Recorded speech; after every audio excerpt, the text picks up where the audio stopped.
Hey guys, this time we're going to look at an anticipated objection that Nagel can detect or can think of, and he wants to reply, so he's providing a bit of a rebuttal to an objection that he anticipates. So we're going to outline Nagel's reply to an objection that he has anticipated, which requires us to refer to all the prior knowledge we have in the text. We need to then outline the objection of Nagel that Nagel anticipates, and then we need to outline Nagel's reply / rebuttal. So they're pretty easy success criteria. Write them down, then score yourself on them, please. And once you've done that, can you go ahead and draw yourself a picture that explains Smart's identity theory, because that's really the anticipation that he anticipates. The objection that he anticipates. Cheers. Alrighty, so Nagel anticipates an objection from the physicalist point of view, right?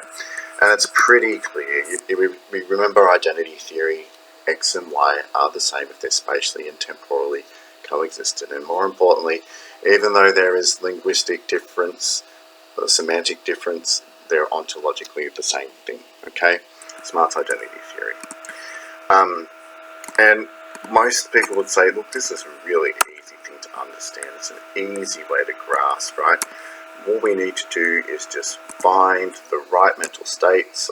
We just need to find the right correlations or the right kind of occurrences of brain states and match them up with the right, match up the right brain states with the right mental states. Easy.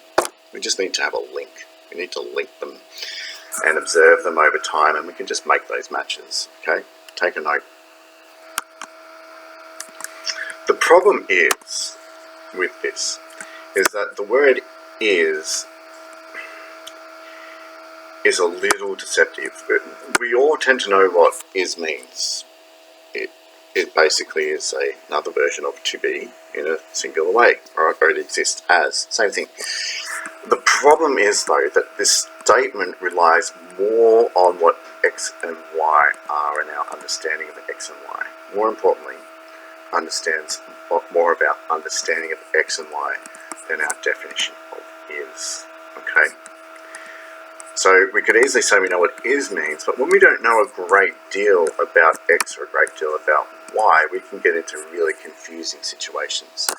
And as we've said before, from an objectivist point of view, how can you know phenomenological experience? How can you know that? So therefore, how can you make X equals Y in a pretty accurate way? I don't know how you can. Take a note. So, any statement about X equaling Y or X being Y relies more on X and Y than it does on is. Okay? So if you have a little knowledge of X and or Y and you make a statement like this, you could easily get confused. Take a note. For example, if I am a person who has a little knowledge about the way physics worked, like the ancient Greeks, right, I might be confused and observe something like a contingent of phenomenon and go, oh, well, actually, I think matter is energy. They're the same thing. And we know from our point of view that, even though E equals mc squared and energy can be converted into matter, we pretty much know that that's not the case today, okay? Alright? So, here, the real issue is that the ancient Greeks didn't have our incredibly strong understanding of what matter is and our incredibly strong understanding of what energy is. So obviously they made confused, inaccurate statements. You can probably see the parallels between subjective consciousness and brain states, can't you? We can't fully account using a materialist, reductionist kind of language or an objective reductionist kind of language for what consciousness is, yet we're still making this identity theory claim, i.e. X and Y are the same thing, or brain states equal mental states, because they're spatially and temporally coexistent. But hang on, you don't fully know what consciousness is. How can you make that claim, right? So again, to recap, the problem with X equaling Y is that it's not about the is or it's not about the equals statement. It's about having proper knowledge of what both things are in order to make the claim, okay? So, despite our knowledge of is, we could easily say, like the ancient Greeks, we've got Smart. And Smart is making the claim, like the ancient Greeks that that something is something else, right? So the ancient Greeks are to, or ancient Greece is to, matter is energy, as smart is to neurons or brain states are mental states. Take a note. So again, I'm saying, hang on. Do we know enough about the proper accuracy we use to describe subjective terms? Do we know enough about physical terms yet to make the claim that they are the same? Well, I think looking at his work, reading Nagel's work, we probably don't have enough language to understand in an objective way how subjective experience works or what it is to make that claim. Take a note. So can we say that they're referring to the same thing, right? Now, we might be overly confident, and if we are overly confident and we make these claims that they are when we don't know enough about what it is that we're saying are the same things, right? If you don't know enough about what's in the pair, yet we still say they're the same things, we might come up with some false conclusions, some dodgy conclusions. And we'll just end up saying, look, you know, our theory of identity theory, it just breaks down, okay? Our understanding of it breaks down, and we're just going to have to revert to only explaining subjective consciousness from subjective points of view, all right? We just can't use an objective framework to do it. Or we could just start accepting false correlations between brain states and mental states because we don't fully know the subjective quality or experience of those mental states, and we're just going to roughly approximate what they could be by looking at, you know, correlations, and they could be false. We just look at false correlations between the behavior of our neurons, our brain, and the subjective states, and that's just going to happen again and again and again if you don't know what one of those things in the pair being equated with the other really is. Make a note. So, look, he does admit that we do have evidence for things occurring when we don't fully understand them, right? And he points to the idea of the metamorphosis of a butterfly, right? If we look at it, we could basically not know anything about the physical or biochemical processes of metamorphosis. We just don't understand it. But if we take a caterpillar and we lock it away in a safe, in a food or whatever, it forms this crystal. We don't see it form the chrysalis, we don't see it transform, but we know there's only been one thing in the safe. You know, we've got evidence to say that the thing is the butterfly. We've got the caterpillar is the butterfly, even though we don't fully understand the process through which it occurred. Alrighty? Take a note. And this is where it's really important to understand that Nagel doesn't reject materialism. He's just saying it has problems. It's not adequate. It's not adequate. It's not an adequate theory at the moment.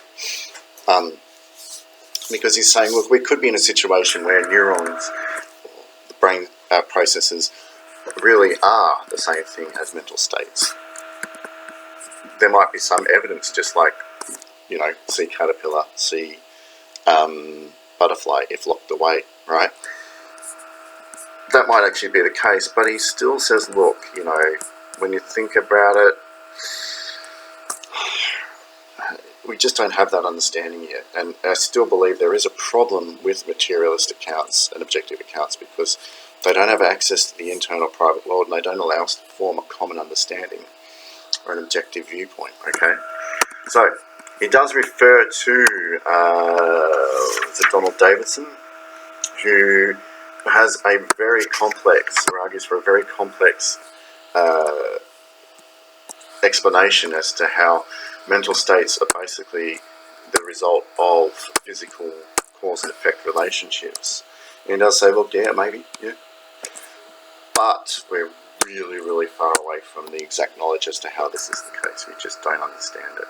So again, it's really important to understand that Nagel doesn't say, he doesn't reject materialist accounts.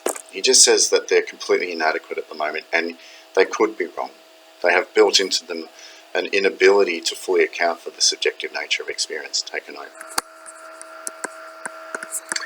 Alright, let's start the reading, shall we? What should be drawn from the reflections and what should be done next? It would be a mistake to conclude that physicalism must be false. So he's saying, look, you know what? I'm not completely rejecting physicalism or materialist reductionism or objective reductionism. Nothing is proved by the inadequacy of a physicalist hypothesis that assume a faulty and objective analysis of mind. So he's saying, look, I just don't have proof yet about it's false.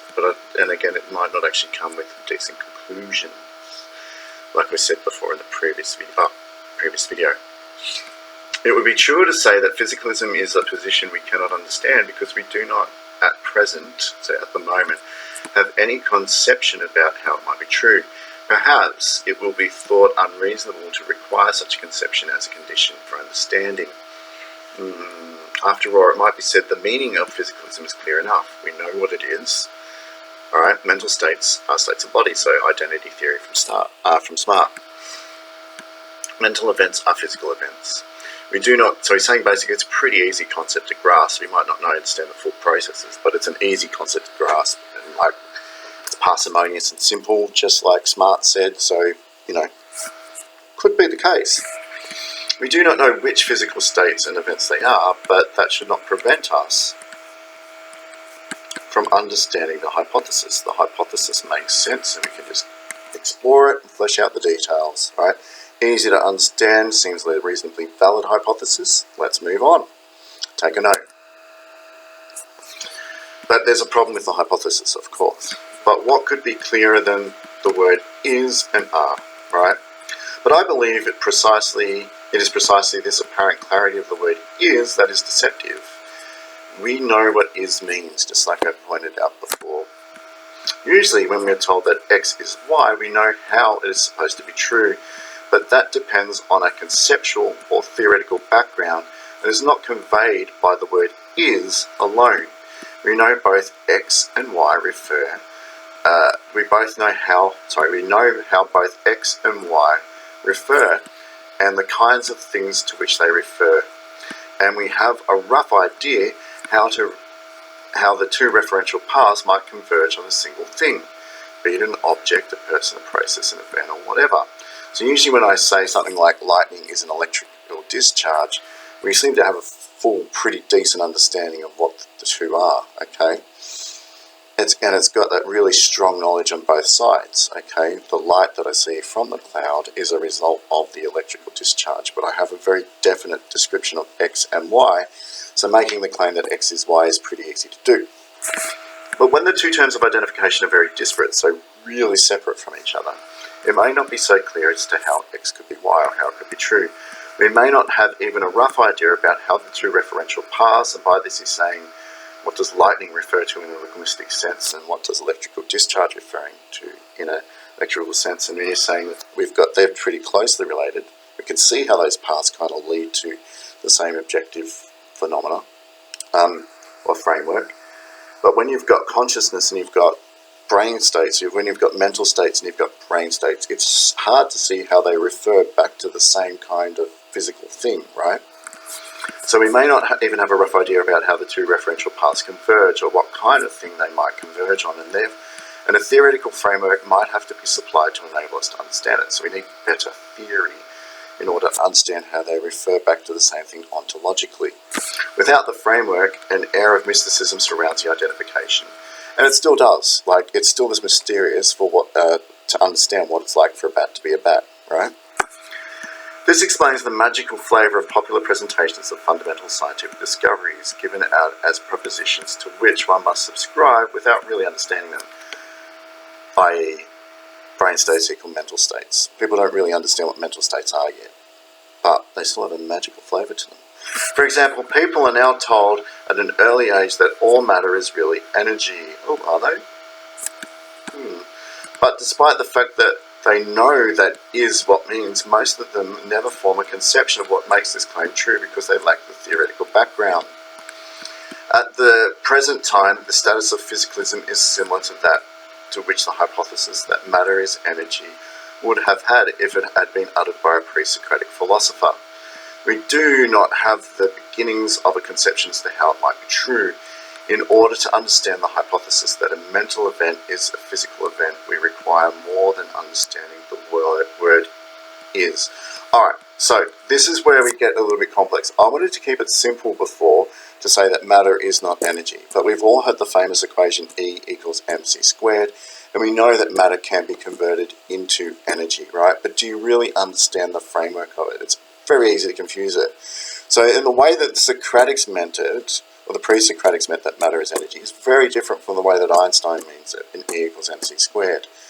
But, and this is the case for you and me, the point is we still don't deeply understand matter and energy to the point that Einstein does to fully understand the equation, right? So we get confused, and we would really understand it from the point of view of a Socratic way where, you know, matter is energy, or sorry, pre-Socratic, matter is energy. Whereas really, the new way to say it is that matter can be converted into energy, and energy can be converted into matter. But who would understand that? And he's saying most people would fall into the trap of understanding it from a pre-Socratic point of view if they were told that that's the case today, okay? And he's saying the same goes for the physical states of the body, or the brain states, and the mental states that we all encounter. So we've got more nuance here, right? You could say that matter equals energy, but that's because matter can be converted into energy from a modern scientific point of view, all right? They're more like matter and energy are some kind of higher substance which can be converted to and from each other. But from a Socratic point of view, matter was energy. There wasn't even a more complex idea of conversion, okay? Again, we, given our current understanding of the phenomenological experience, could be saying the same sort of thing when we equate brain states with mental states, okay? The idea of how a mental and physical term might refer to the same thing is lacking, so we don't understand how it goes back to the same thing ontologically yet, because we can't account for the full quality of experience. We can only kind of reduce it to this subjective phenomenon, alright? And the usual analogies with theoretical identification in other fields just fail to supply it. They fail if we construe the reference of mental terms to physical events on the usual model. We either get a reappearance of separate subjective events as the effects through which mental reference to physical events is secured, or else we get a false account of how mental terms refer back to the same point. Alright, so again, that's just like really wordy way of saying that we will just fall back into understanding the subjective events from the point of view of subjective language, because we don't have the proper understanding about how both refer back to the same kind of ontological object, right? Which is basically saying we don't have a full understanding about how the full quality of consciousness is generated by brain states and how they refer back to the same ontological thing. So we could just, our understanding just breaks down and we just keep using that subjective language to explain what we feel, or the subjective account.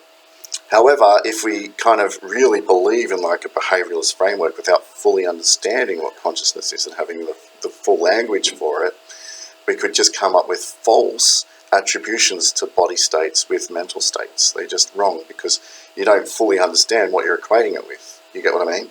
And therefore you're not coming back to the same kind of referential ontological path.